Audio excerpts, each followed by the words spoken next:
Hello everyone, welcome to my YouTube channel Meenakshi maths classes. आज इस वीडियो में हम करेंगे class 7 chapter number 13 symmetry and worksheet number 3।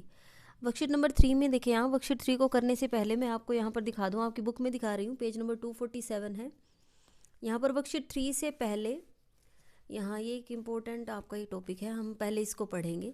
यहाँ हमें दिया हुआ है lines of symmetry of different type of quadrilateral. अब आपको ना इस वाली वर्कशीट में आपके सारे क्वाड्रिलेटरल्स की आपको लाइन ऑफ सिमिट्री फाइंड करनी है। अब आप देखो क्वाड्रिलेटरल क्या होता है, एक क्लोज फिगर होनी चाहिए। देखिए जैसे ये आपका रेक्टेंगल एक क्लोज फिगर है और उसमें 4 साइड्स होनी चाहिए, 1 2 3 4। तो आपका रेक्टेंगल भी कैसा है, एक क्वाड्रिलेटरल होता है। और यहाँ पर आपका एक रोम्बस बना रखा है। रोम्बस क्या होता है, आपकी देखो 4 लाइन सेगमेंट से मिलके ही बनी एक फिगर होती है जिसमें आपके 4 साइड्स कैसी होती हैं, इक्वल। ये A B B C C D और डी ए, ये आपकी 4 साइड्स कैसी होती हैं, इक्वल।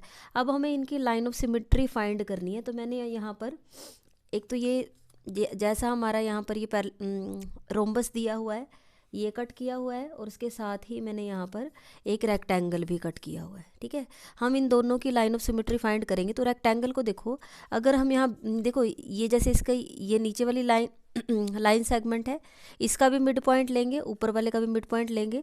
तो जब हम इनको ऐसे फोल्ड करते हैं, ठीक है, जब हम इसको इस तरीके से फोल्ड करेंगे तो आप यहाँ से देखें कि ये जो लेफ़्ट और राइट में जो 2 पीसेज आए हैं वो एक दूसरे को पूरा पूरा ओवरलैप करते हैं, मतलब ये इसकी लाइन ऑफ सिमिट्री है। सिमिलरली इसी तरीके से जब आप इसको ऐसे फोल्ड करोगे, ठीक है, हॉरिजॉन्टली जब आप इसको बीच वाले इस वाली साइड का भी मिड पॉइंट और इस वाली साइड का भी मिड पॉइंट जब हमने उनको ज्वाइन किया तो यहाँ से भी जब ऐसे इसको फोल्ड करते हैं तो एक दूसरे को पूरा पूरा ओवरलैप करता है। तो इसमें मतलब जो आपका रेक्टेंगल है उसमें आपकी 2 लाइन्स ऑफ सिमिट्री आएंगी। तो यहाँ देखिए, तो मैंने यहाँ पर इसमें ये डॉटेड लाइन यहाँ पर ऐसे ड्रॉ कर दी है और यहाँ पर भी। तो आपको याद रखना है कि रेक्टेंगल में आपकी कितनी लाइंस ऑफ सिमिट्री आती हैं। रेक्टेंगल में आपकी 2 लाइंस ऑफ सिमिट्री आएंगी जब आप अपोजिट साइड के मिड पॉइंट्स को ज्वाइन करोगे। ठीक है, ये तो हो गया रेक्टेंगल। इसी तरीके से अब हमने क्या ले लिया, रोम्बस ले लिया, मतलब जिसकी चारों साइड्स कैसी हों आपकी, इक्वल, 4 साइड्स इक्वल हो। तो हम क्या करेंगे, इसके डायगनल्स को, ठीक है, अपोजिट वर्टेक्स को मिलाएंगे। ठीक है, यहाँ से यहाँ पे फोल्ड करते हैं। जब ऐसे फोल्ड करोगे तो आप देखोगे कि एक दूसरे को पूरा पूरा ओवरलैप करता है, मतलब यहाँ से क्या आएगा, लाइन ऑफ सिमिट्री आ जाएगी। सेम इसी तरीके से इसके अपोजिट वर्टेक्स हैं उनको भी मिलाएंगे, ये वाला डायगनल इसके अलोंग जब हम इसको ऐसे यहाँ से फोल्ड करेंगे तो आप देखो पूरा पूरा एक दूसरे को ओवरलैप करता है, मतलब यहाँ से भी इसकी लाइन ऑफ सिमिट्री आएगी।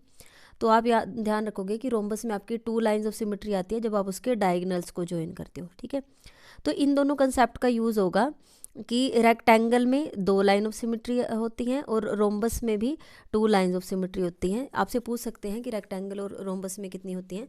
अब हम अपनी वर्कशीट 3 स्टार्ट करते हैं। Worksheet number 3, question number 1, how many lines of symmetry will a square have. ठीक है, मैंने यहाँ पर इसको हम पेपर पर करेंगे और आप भी अपनी नोटबुक पर ही करोगे इसको। How many lines of symmetry will a square have, explain by paper folding. अब यहाँ पर स्क्वेयर है, मैंने बना भी रखा है, लेकिन हमें क्या करना है, by paper folding. Paper folding से आपको बताना है कि इसमें कितनी लाइन्स ऑफ सिमिट्री आएंगी। ठीक है, ये हो गया। तो हम क्या करते हैं, इसमें एक तो इनकी अपोजिट साइड्स के मिड पॉइंट, ठीक है, मतलब इस साइड का भी मिड पॉइंट, इस साइड का भी मिड पॉइंट, मतलब अगर हम इस तरीके से यहाँ से अगर हम इसको ऐसे फोल्ड करेंगे तो आप यहाँ से देखो 1 लाइन ऑफ सिमिट्री तो हमारे पास यहाँ से आ गई। ठीक है, और जब हम इसको ऐसे फोल्ड करेंगे हॉरिजॉन्टली भी, जब हम इसको ऐसे फोल्ड करेंगे तो 1 लाइन ऑफ सिमिट्री हमें यहाँ से मिलेगी। ठीक है, जैसे हमने रेक्टेंगल के केस में किया था तो 2 लाइन्स ऑफ सिमिट्री तो यहाँ से आ गई, अपोजिट वर्टेक्स को नहीं, अपोजिट मिड पॉइंट्स को मिला दो, वहाँ से आएगी। और अगर हम इसके डायगनल्स को भी, जैसे हमने अभी अभी रोम्बस में किया था कि इस वाले पॉइंट को यहाँ पर मिलाओ, ठीक है, ऐसे इस तरीके से हम इसके जहाँ पर इसका डायगनल आएगा ना, डायगनल के अलोंग हम इसको फोल्ड कर रहे हैं और देखेंगे कि ओवरलैप करता है नहीं। तो आप यहाँ से देखो पूरा पूरा ओवरलैप किया तो यहाँ से भी इसकी लाइन ऑफ सिमिट्री आएगी। तो जब हम इसके डायगनल्स को भी इस तरीके से फोल्ड करते हैं तो भी हमें लाइन ऑफ सिमिट्री मिल जाती है। तो इसमें स्क्वायर में आपकी 4 लाइन्स ऑफ सिमिट्री आएंगी। तो यहाँ पर मैंने जहाँ लाइंस ऑफ सिमिट्री आई थी तो वहाँ पर मैंने पेंसिल से इनको ड्रॉ कर दिया है। आप अपनी नोटबुक पे ऐसे करना है। पेपर फोल्डिंग से तो मैंने आपको शो कर दिया, लेकिन अगर आपको इसको बना के दिखाना है तो आप स्क्वायर बनाना और उसमें लाइंस ऐसे ड्रॉ कर देना।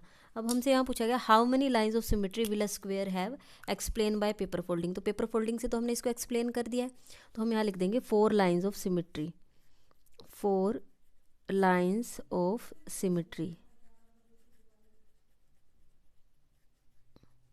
ये हो गया आपका क्वेश्चन नंबर 1। नेक्स्ट है हमारे पास question number 2, give reason to show how many lines of symmetry will a square have.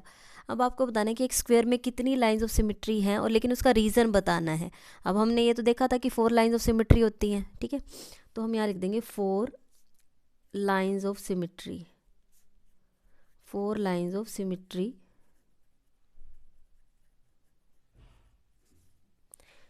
अब इसमें आपको रीज़न बताना है कि इसका रीज़न क्या है कि इसमें 4 लाइंस ऑफ सिमेट्री तो हैं लेकिन क्यों हैं। तो अभी आप यहाँ पर देखो, मैंने आपको दिखाया था, यहाँ पर देखो रेक्टेंगल जब मैंने आपको वर्कशीट स्टार्ट करवाई थी उससे पहले मैंने रेक्टेंगल की लाइन ऑफ सिमेट्री निकलवाई थी और रोम्बस की लाइन ऑफ सिमेट्री निकलवाई थी। पहले आप ये देखो, मैंने आपको बताया था कि रेक्टेंगल में जब हम उसके opposite mid points, opposite sides के मिड पॉइंट को मिलाते हैं तो लाइन ऑफ सिमेट्री मिलती है, और जो आपका रोम्बस होता है जब हम उसके डायगनल से मिलाते हैं तो वहाँ से हमें लाइन ऑफ सिमेट्री मिलती है, ठीक है। अब आप ये देखो, आपको ये देखना है कि क्या आप एक स्क्वायर को रेक्टेंगल कह सकते हो, ठीक है। तो अब आपके पास क्या होता है, रेक्टेंगल में एक डेफिनेशन होती है कि उसकी अपोजिट साइड्स इक्वल होनी चाहिए। तो आप ये बताओ क्या स्क्वायर में अपोजिट साइड इक्वल होती हैं, ये वाली साइड इसके इक्वल है और ये वाली साइड इसके इक्वल है, तो मतलब हम स्क्वायर को क्या कह सकते हैं, रेक्टेंगल भी कह सकते हैं, ठीक है। क्या कह सकते हैं, स्क्वायर को रेक्टेंगल भी कह सकते हैं। अगर आपसे कहें कि ये जो मैं आपको ये दिखा रही हूँ क्या ये एक रेक्टेंगल है, तो आप चेक कर लोगे अपोजिट साइड्स इक्वल हैं, तो ये एक रेक्टेंगल है। अब रेक्टेंगल में कितनी लाइन सिमेट्री थी, 2 थी जब हम अपोजिट मिड पॉइंट्स को मिलाते थे, ठीक है। इसका मिड पॉइंट मिलाया इस तरीके से, ठीक है, तो सेम ऐसे यहाँ 2 तो आपके मिड पॉइंट मिलाने की वजह से आ जाती हैं, ठीक है। अब आपसे पूछा जाता है, मैं आपको दिखा रही हूँ, ठीक है, ये आप क्या है स्क्वायर, क्या आप स्क्वायर को एक रोम्बस कह सकते हो।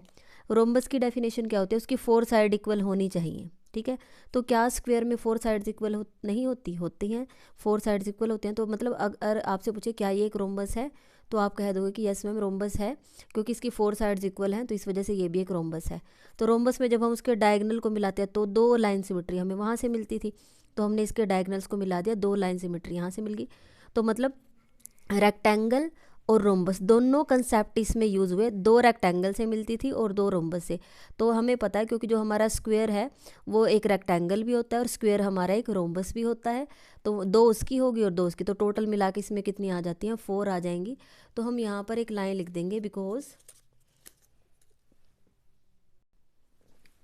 ऑल स्क्वेयर्स आर रेक्टेंगल्स, सभी जो स्क्वेयर्स हैं वो रेक्टेंगल्स होते हैं, and all squares are rhombus, और जो स्क्वेयर्स होते हैं उनको हम रोम्बस भी बोल सकते हैं। तो 2 उसकी और 2 उसकी टोटल मिला के कितने आ जाएंगी, 4 लाइन्स ऑफ सिमेट्री आ जाएंगी। तो ये आपका सेकंड क्वेश्चन हो गया है। नेक्स्ट हम करते हैं question number 3, how many lines of symmetry will a general quadrilateral have. अगर एक जनरल क्वाड्रिलेटरल आपको दे दिया जाए तो उसमें आपको बताना है कि उसमें कितनी लाइन्स ऑफ सिमेट्री आएंगी। तो जैसा मैंने यहाँ पर बनाया है वैसे ही मैंने पेपर से कट किया है, ठीक है। तो मैं इसको फोल्ड करके देखती हूँ, मैंने इसको कहीं से भी फोल्ड किया, आप कहीं जहाँ से भी फोल्ड करना चाहो, ठीक है। मैंने इसको कोशिश की कि शायद ये एक दूसरे को ओवरलैप करे, लेकिन इसको आप कहीं से भी फोल्ड करते हो तो जो इसके 2 पीसेस बनते हैं वो एक दूसरे को ओवरलैप नहीं करते, तो यहाँ पर आपकी कोई भी लाइन ऑफ सिमेट्री नहीं आएगी। तो इन्होंने पूछा how many lines of symmetry will a general quadrilateral have, 0, तो उसमें कोई भी लाइन ऑफ सिमेट्री नहीं है, मतलब 0 आ जाएगी। नेक्स्ट हमारे पास है question number 4, how many lines of symmetry will a kite have, draw the line of symmetry of a kite. अब आपको बताना है कि काइट में आपकी कितनी लाइन्स ऑफ सिमेट्री होती हैं और फिर आपको उसको ड्रॉ करके भी दिखाना है। तो ये आपका काइट होता है, जैसा आपने काइट देखा होगा जनरली, आप काइट आपने उड़ाए भी होंगे, ठीक है। तो ये आपका काइट होता है, मैं आपको यहाँ दिखा देती हूँ इस टाइप से, ठीक है। ये आप काइट की शेप ये होती है, यहाँ से नीचे भी एक छोटा सा ट्रायंगल लगा होता है, लेकिन हमारा जो हम मैथ्स में काइट की शेप यूज़ करते हैं वो यही होती है।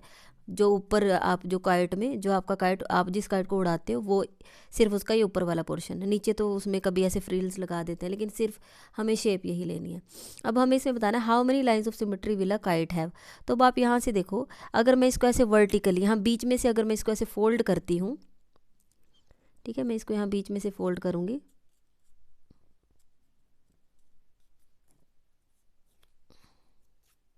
ठीक है। हमने यहाँ इसको बीच में से ऐसे फोल्ड किया तो आप देखोगे कि एक दूसरे को पूरा पूरा ओवरलैप करता है, तो इसमें वन लाइन ऑफ सिमेट्री आएगी ऐसे वर्टिकली। ठीक है। अगर कोई बच्चा कहे कि मैम अगर आप इसको ऐसे फोल्ड करते हो ऐसे यहाँ इसके अपोजिट इस वाले और इस वाले, अगर अपोजिट वर्टेक्स को अगर मैं यहाँ पर ऐसे फोल्ड करूँ, मिलाकर फोल्ड करूँ, तो आप देखोगे कि एक पीस छोटा है एक बड़ा, तो ओवरलैप नहीं कर रहा, तो सिर्फ वन लाइन ऑफ सिमेट्री आएगी ऐसे वर्टिकली। ठीक है। तो यहाँ पर हम ड्रॉ भी कर देते हैं इसमें वन लाइन ऑफ सिमेट्री।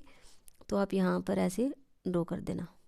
हमेशा जो आपकी लाइन ऑफ सिमेट्री होती है वो डॉटेड लाइन होती है, तो उसको डॉटेड ही शो करें, तो इसमें वन लाइन ऑफ सिमेट्री आ जाएगी।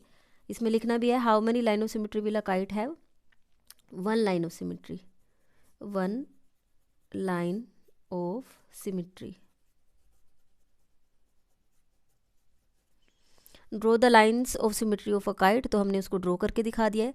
लास्ट हमारा क्वेश्चन है question number 5th। How many line of symmetry will an isosceles trapezium have, draw these lines. An isosceles trapezium is one whose non parallel sides are equal. अभी मैं आपको बता दूं, आप अभी 7th क्लास में हो तो आपने ट्रेपीजियम ये वर्ड आपने सुना ही नहीं होगा। ट्रेपीजियम जो वर्ड है वो आपका मेन आपका यूज़ होता है वो 8th क्लास में आपके पास चैप्टर है, वहाँ से आप ट्रेपीजियम का एरिया वगैरह फाइंड करोगे। लेकिन मैं आपको बता देती हूँ ईजी कंसेप्ट है, कोई ऐसा अलग से नहीं है। देखो पहली बात तो एक क्वाड्रिलेटरल होता है जो आपका 4 लाइन सेगमेंट से मिलके बना हो, 1 2 3 4। ठीक है। अब उसमें क्या होता है, अपोजिट साइड का वन पेयर। ठीक है। देखो ये वाली साइड इसके अपोजिट है और ये वाली साइड इसके अपोजिट है, तो आपको दिख रहा होगा ये साइड और ये साइड कैसी हैं, पैरेलल। तो एक पेयर तो आपका कैसा आएगा, पैरेलल साइड होंगी, तो ये और ये तो कैसी होगी, पैरेलल। और ये दोनों कैसी हैं, नॉन पैरेलल, क्योंकि आप इसको बढ़ा दो इसको बढ़ा दो तो ये तो मीट हो जाएंगी, तो ये दोनों आपकी कैसी हैं, नॉन पैरेलल साइड है। तो जब आपकी बात आती है आइसोसेलेस ट्रेपीजियम, ठीक है, आइसोसेलेस ट्रेपीजियम यहाँ लिखा हुआ है, तो देखो आइसोसेलेस आपने ट्रायंगल भी पढ़ते थे, उसकी 2 साइड्स इक्वल होती थी, तो ट्रेपीजियम में भी यही होगा। तो जो उसकी नॉन पैरेलल साइड्स हैं वो कैसी होंगी, इक्वल। ये वाली साइड किसके इक्वल होगी, इसके इक्वल आएगी। ठीक है। तो यहाँ पर आपकी ये वाली साइड और ये वाली साइड कैसी है, इक्वल। तो आपको इसकी लाइन ऑफ सिमेट्री फाइंड करनी है। तो अगर मैं यहाँ से देखो ये वाली जो पैरेलल साइड है इसका मिड पॉइंट और ये जो पैरेलल साइड है इसका मिड पॉइंट, अगर मैं अपोजिट जो पैरेलल साइड है उनके मिड पॉइंट को अगर मैं यहाँ से बीच में से फोल्ड करूँ, और बीच का मतलब होता है मिड पॉइंट। ठीक है। तो अगर मैं ऐसे बीच में से फोल्ड करती हूँ तो आप यहाँ से देखोगे कि एक दूसरे को पूरा ओवरलैप करते। देखो नीचे वाला पोर्शन आपको नहीं दिख रहा, उल्टा करके भी दिखा दिया। तो ये जो लेफ्ट और राइट का पीस है वो आपका बिल्कुल इक्वल है, तो यहाँ से आपकी वन लाइन ऑफ सिमेट्री आएगी।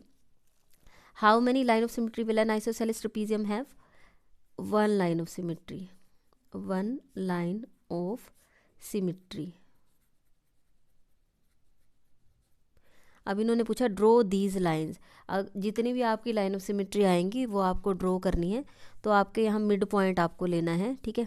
तो मैं आपको यहाँ दिखा देती हूँ, यहाँ पर ये ऊपर वाली साइड आपकी 4 सेंटीमीटर, मतलब यहाँ पर बीच में 2 और यहाँ पर ये आपका मैंने लिया हुआ है 6, तो 6 का मिड पॉइंट यहाँ पर मतलब 3, तो यहाँ से आपकी लाइन ऑफ सिमेट्री आ जाएगी। डॉटेड लाइन शो कर देना। तो आइसोसेलेस ट्रेपीजियम में सिर्फ वन लाइन ऑफ सिमेट्री आएगी। ठीक है। आइसोसेलेस ट्रेपीजियम में कितनी लाइंस ऑफ सिमेट्री है, वन लाइन ऑफ सिमेट्री। तो यहाँ पर आपकी जो वर्कशीट नंबर 3 है वो कंप्लीट हो गई है। 5 ही क्वेश्चंस थे इसमें। अगर आपको वीडियो अच्छी लगी है तो वीडियो को लाइक करें, मेरे चैनल को सब्सक्राइब करें और अपने फ्रेंड्स के साथ शेयर जरूर करें। Thank you so much.